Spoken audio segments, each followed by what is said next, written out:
দশম শ্রেণীর শিক্ষার্থীরা, তোমাদের কাছে সিরাজদৌল্লা নাটক সম্পর্কে আলোচনা করছিলাম। আগের দিনকে আমি একটা জায়গা পর্যন্ত সীমাবদ্ধ রেখেছিলাম, যেহেতু চরিত্র হিসেবে সেখানে সিরাজ এবং ওয়ার্ডসকে আমরা পেয়েছিলাম। চরিত্রগুলোর পরিচিতি নিশ্চয়ই তোমাদের জানা আছে বা এখনও মনে আছে। সিরাজদৌল্লাকে তো আমরা সবাই মোটামুটি চিনি। ওয়ার্ডস হচ্ছেন ইংল্যান্ডের প্রতিনিধি, যিনি আলীনগরের সন্ধি স্থাপনের পর থেকে প্রতিনিধি হিসেবে, ইংরেজদের প্রতিনিধি হিসেবে বাংলার নবাবের রাজদরবারে স্থান পেয়েছিলেন।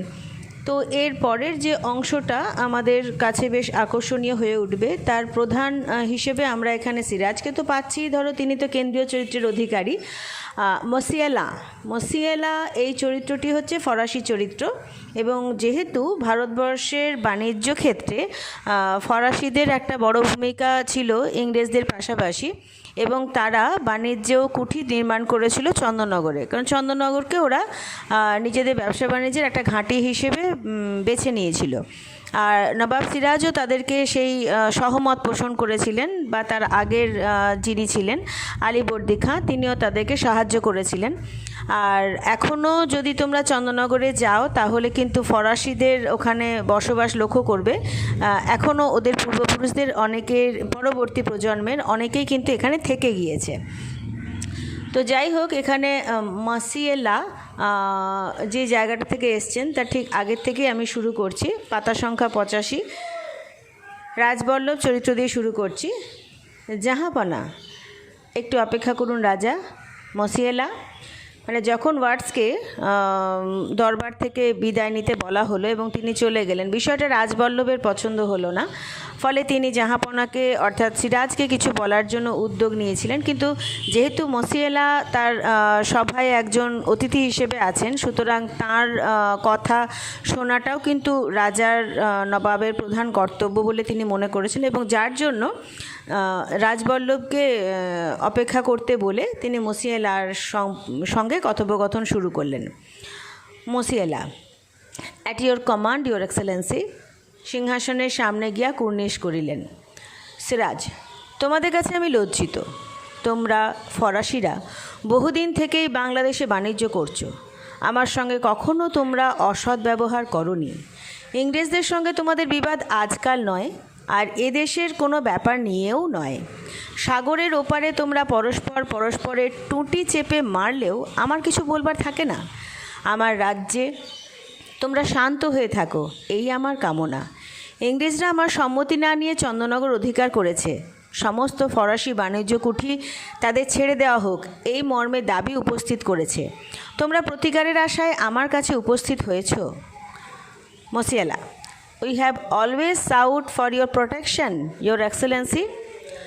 সিরাজ, কলকাতা জয়ে আর পূর্ণিয়ার শওকত জঙ্গের সঙ্গে সংগ্রামে আমার বহু লোকক্ষয় ও অর্থব্যয় হয়েছে। আমার মন্ত্রিমণ্ডলও যুদ্ধের পক্ষপাতী নন। এরূপ অবস্থায় তোমাদের প্রতি আমার অন্তরে পূর্ণ সহানুভূতি থাকা সত্ত্বেও আমি তোমাদের জন্যে ইংরেজদের সঙ্গে বিবাদে প্রবৃত্ত হতে পারি না। আমার এই অক্ষমতার জন্য তোমরা আমাকে ক্ষমা করো। আবার সিরাজকে একটু চিনে নিই, যেহেতু উনি কেন্দ্রীয় চরিত্রের অধিকারী এবং একটা ঐতিহাসিক চরিত্র, যাকে ইতিহাস বারবার তুলে এনেছে, যেহেতু তাকে বলা হয় বাংলার ইংরেজদের আগের শেষ স্বাধীন নবাব। তো চরিত্রটি আমাদের কাছে খুব গুরুত্বপূর্ণ ভূমিকা রাখে। তো এই অংশের মধ্যে একদিকে যেমন অসহায়তার দিক তো অবশ্যই লক্ষণীয়, যেহেতু তিনি জানেন যে ফরাসিরাই তাকে কিন্তু সাহায্য করতে পারত, বা তার পাশে থাকা এমন এক প্রতিনিধি যারা কিন্তু সিরাজের কোনোদিন কোনো ক্ষতি চায়নি, বাংলার ক্ষতি চায়নি, অথচ এখানে তিনি তাদের সাহায্যার্থে এগিয়ে যেতে অক্ষমতার কথা বলেছেন। ফলে একটা অসহায় দিক তো রয়েইছে। পাশাপাশি কিছুটা বিচক্ষণতার পরিচয়ও কিন্তু নবাব সিরাজ দিয়েছেন, কারণ সেখানে দেখো, যতই সিরাজ মনে করুন যে হ্যাঁ ফরাসিরা তাকে সাহায্য করতে পারে, ইংরেজদের সঙ্গে সেনাবাহিনীর যে ব্যাপার, নৌবহর তাদের সঙ্গে যেভাবে সাহায্য করার জন্য প্রস্তুত হয়ে রয়েছে, এবং ষড়যন্ত্রের ক্ষেত্রেও তারা যতটা কূটনীতির চাল চেলেছে সিরাজের অন্দরমহলে তার পরিচিত জনদের সঙ্গে, সেটা কিন্তু ফরাসিরা করতে পারেনি। তাহলে এটা নিশ্চিত যে রাজনৈতিক বিষয়টা ইংরেজরা বোঝে ভালো। অতএব এই মুহূর্তে ওদের সঙ্গে বিবাদে লিপ্ত হলে কিন্তু সিরাজ অনেক আগেই তার মসনদ হারাতো বলে আমার মনে হয়। এবং সেই সঙ্গে কিন্তু অত্যন্ত যুক্তিপূর্ণ কিছু কথাও এখানে সিরাজ তুলে ধরেছেন যে যেহেতু ধরো যখনই যুদ্ধ হোক না কেন তার সঙ্গে তো যোদ্ধাদের একটা বড় ভূমিকা রয়েছে। প্রচুর যোদ্ধা মারা যায়, প্রচুর যোদ্ধা নিজেদের সমস্ত রকম শক্তি বল ব্যয় করে সেই যুদ্ধে জয়লাভ করে। ফলে কি তারা একটার পর একটা যদি যুদ্ধ চলতেই থাকে তাহলে তারাও কিন্তু শারীরিক কিংবা মানসিকভাবে কিছুটা হলেও তো অসুস্থ হয়ে পড়ে।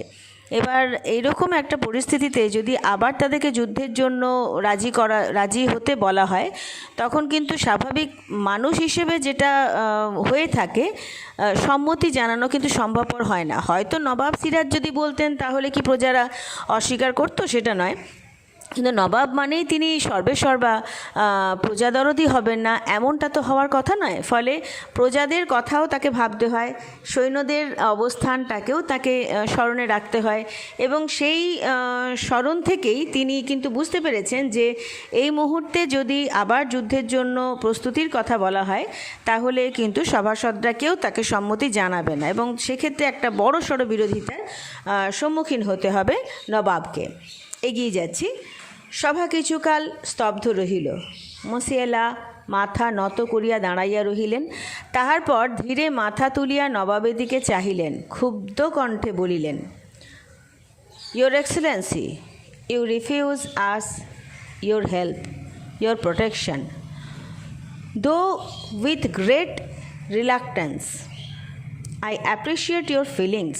I understand the predicament you are in. I am sorry for you, and I am sorry for ourselves. We have no other choice than to leave this land which we have learned to love. Allow me, Your Excellency, to warn you that you are in a great danger. On our departure from this land, the smothered flame will burst forth and will destroy your kingdom and people. Siraj সিংহাসন হইতে নামিয়া আসিলেন, মসিয়েলার সামনে দাঁড়াইয়া কহিলেন। এখানে ইংরেজির যে তর্জমা, বাংলা তর্জমা হবে সেটা একটু বলে নিই, তাহলে একটু বুঝতে আরও সুবিধা হবে। বুঝেছ হয়তো অনেকেই, তাও বলে নিচ্ছি।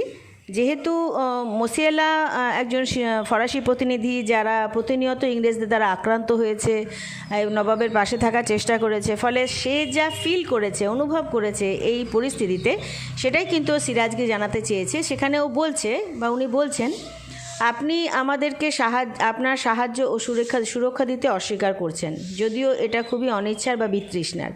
আমি আপনার মনোভাবকে সম্মান জানাচ্ছি। আপনি যে অপ্রীতিকর অবস্থার মধ্যে রয়েছেন আমি তা বুঝতে পারছি। আমি আপনার জন্য দুঃখিত এবং আমি আমাদের কথা ভেবেও দুঃখিত।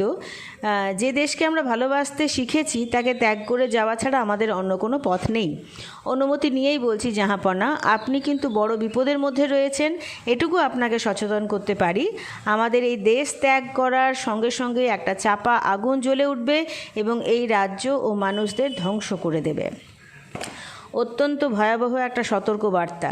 সিরাজ যে জানতেন না এমনটা নয়, কিন্তু মসিয়েলার কাছ থেকে এই কথাগুলো শোনা নিশ্চিতভাবে তাকে মানসিকভাবে চঞ্চল করে তুলেছিল। সিরাজ তখন কি বলছেন, আমার বিপদ সম্বন্ধে আমাকে সচেতন করে তুমি আমার প্রতি তোমার অন্তরের প্রীতিরই পরিচয় দিয়েছ। তোমার কথা আমার চিরদিনই মনে থাকবে। প্রয়োজন হলে আমি তোমাকে স্মরণ করব, তখন যেন আমাকে ভুলো না বন্ধু। Monsieur Law, I know we shall never meet. দুজনেই চুপ করিয়া রহিলেন। Farewell your Excellency. কুর্নিশ করিয়া চলিয়া গেলেন। সিরাজ তাহার পিছু পিছু খানিকটা অগ্রসর হইয়া স্থির হইয়া দাঁড়াইয়া রহিলেন। তারপর দ্রুত ফিরিয়া রাজা রাজবল্লভের নিকট অগ্রসর হইয়া কহিলেন। এই জায়গা পর্যন্ত তো আমরা আলোচনা চলছেই আমাদের। সেই সঙ্গে একটা কথা বলি, সিরাজ যে বন্ধুসুলভ একটা আচরণের অধিকারী নবাব, সেটার পরিচয় আমরা এখানে পেলাম, কারণ তিনি ফরাসি প্রতিনিধি মসিয়েলাকে বন্ধু বলে সম্বোধন করেছেন। কিন্তু মসিয়েলা আগেই জানিয়েছেন যে যদি সিরাজ তাদেরকে কোনোভাবে সাহায্য না করে তাহলে কিন্তু তাদের পক্ষে আর এদেশে থাকা সম্ভবপর নয়। সুতরাং আবার দেখা হওয়ার কোনো সুযোগই তো থাকছে না। ফরাসি প্রতিনিধি বা ফরাসিরা যখন ভারতবর্ষ ত্যাগ করে চলে যাবে, ওরা এতটাই দূরে চলে যাবে যে সেখান থেকে শুধু বন্ধুত্বের সম্পর্ককে বাঁচিয়ে রাখার জন্য পুনরায় সিরাজের পাশে আসার সম্ভাবনা থাকেই না। সুতরাং এই সত্যটা কিন্তু মসিয়েলা জানেন এবং সেটাকে তিনি নির্দ্বিধায় প্রকাশও করে গেলেন যে I know we shall never meet, আমরা কখনোই আর পরস্পরের সাক্ষাৎ পাবো না। এগিয়ে যাই এবার। তোমাদের যেখানে শুরু করেছিলাম সেখানে মনে পড়বে নিশ্চয়ই যে রাজা রাজবল্লভ কিন্তু জাহাপনা বলে সম্বোধন করে কিছু কথা বলতে চাইছিলেন সিরাজকে। তো সিরাজ তাকে অপেক্ষা করতে বলেছিলেন এবং সেই সঙ্গে মসিয়েলার সঙ্গে কথোপকথন শুরু হয়েছিল। তো এখানে যখন মসিয়েলা চলে গেল তখন স্বাভাবিকভাবেই রাজবল্লভের প্রতি আবার কিন্তু সিরাজের নজর গেল এবং তিনি তার কাছে জিজ্ঞাসা করলেন, আপনি যেন কি বলবার জন্য ব্যাকুল হয়ে উঠেছিলেন রাজা? এখন সে কথা নিরর্থক। সিরাজ হাসিয়া বলিলেন, জানেন তো আমাকে কোনো কথা বলেই লাভ নেই, সর্বচিকিৎসার বাইরে আমি। সিংহাসনের দিকে অগ্রসর হইলেন। ওয়াটস সাহেবকে ওরকম করে বিদায় না দিলেও চলতো। সিরাজ ফিরিয়া হাসিলেন। ওয়াটস, ক্লাইভ, ওয়াটসন কোম্পানির কথা থাক, ইংরেজ, ফরাসি, পর্তুগিজ প্রসঙ্গ পরিহার করুন। নিজেদের কথা বলুন রাজা, নিজেদের কথা ভাবুন। এবার আর একটা নতুন চরিত্র আছে, জগৎ শেঠ। তাহলে এইখানে সিরাজের সঙ্গে যখন রাজবল্লভের কথোপকথন, সেখানে আমাদের আর একটা নজর যায় যে সিরাজের দেশপ্রেম। এই যে নিজেদের কথা ভাবুন, যারা বিদেশি তারা কিসে লাভবান হবে, তারা কিসে উপকৃত হবে, নিশ্চয়ই একজন স্বদেশী হিসেবে সে কথা ভাবার কথা নয়। কিন্তু রাজবল্লভ বা সিরাজের ষড়যন্ত্রকারী যারা, তাদের প্রত্যেকেরই যেন নজর শুধু ওই ইংরেজদেরকে কিভাবে সাহায্য করবে, ওদের কিভাবে উপকার করবে সেই দিকে। যার জন্য সিরাজ অত্যন্ত প্রয়োজন বোধে তাকে বললেন যে বাইরের বিদেশিদের প্রসঙ্গ পরিহার করতে, কারণ বাংলা এখন একটা বিপদের সম্মুখীন। অতএব আমরা আমাদের স্বদেশকে কিভাবে বাঁচাবো সেই জিনিসটা আগে ভাবা উচিত, যেটা কিন্তু আমাদের কাছে ভীষণ রকমের প্রয়োজনীয়। এবার একটা নতুন চরিত্র আসছে, জগৎ শেঠ। জগৎ শেঠ কী বলছেন দেখি। ভাবা যখন উচিত ছিল তখন যে কিছুই ভাবেননি জাহাপনা। সিরাজ দ্রুত তাহার দিকে ফিরিলেন। সিরাজ, সে অপরাধ কি বারবার আমি স্বীকার করিনি? আপনাদের সকল অভিযোগ অবনত মস্তকে আমি গ্রহণ করেছি, কখনো কোনো কটূক্তির প্রতিবাদ করিনি, আপনাদের স্পর্ধা নিয়ে কখনো প্রশ্নও তুলিনি। আপনারা সারা দেশে আমার দুর্নাম রটিয়েছেন, কর্মচারীদের মনে অশ্রদ্ধা এনে দিয়েছেন, আত্মীয় স্বজনের মন দিয়েছেন বিষিয়ে। আর কত হেয় আমাকে করতে চান আপনারা? তাহলে সিরাজ যে চারপাশের বা পারিপার্শ্বিক অবস্থার খোঁজ রাখেন না এমনটা তো নয়। তিনি কিন্তু জানেন যে এই সমস্ত চরিত্রগুলো, অর্থাৎ রাজবল্লভ, জগৎ শেঠ, মির্জাফরের মতো চরিত্রের অধিকারী যারা, তাদের কিন্তু লক্ষ্য হচ্ছে সিরাজের পতন। এবং সেই কারণেই তারা চতুর্দিকে এমন একটা বাতাবরণ তৈরি করে রেখেছে যাতে সিরাজের প্রতি সকলেরই একটা অবজ্ঞা দৃষ্টি আসে বা অসহায়তার মনোভাব তৈরি হয়ে ওঠে। তারা নানানভাবে সারা দেশে দুর্নাম রটাচ্ছেন, কর্মচারীদের মনে অশ্রদ্ধা এনে দিচ্ছেন, আত্মীয় স্বজনদেরকে তার বিরুদ্ধে ষড়যন্ত্র করবার জন্য উজ্জীবিত করছেন। ফলে বোঝা যাচ্ছে যে সিরাজ কিন্তু চারিদিকের এই বিপর্যয়ে মানসিকভাবেও কিন্তু ক্লান্ত, বিষণ্ণ এবং অবসাদগ্রস্ত। সুতরাং এই অবস্থায় পাশে যদি সেরকম কাউকে না পাওয়া যায় তাহলে কিন্তু নবাবী শাসন ভেঙে পড়তে পারে। তো সিরাজ নিশ্চিতভাবে অনেক মনোবল যুক্ত এক মানুষ, যার জন্য এত কিছুর পরেও কিন্তু নিজের অবস্থানটাকে তিনি কিছুদিন হলেও বাঁচিয়ে রাখতে পেরেছিলেন এবং লড়াই চালিয়েছিলেন এই সমস্ত শত্রুতার সঙ্গে, কি বাইরের শত্রু কি ঘরের শত্রু।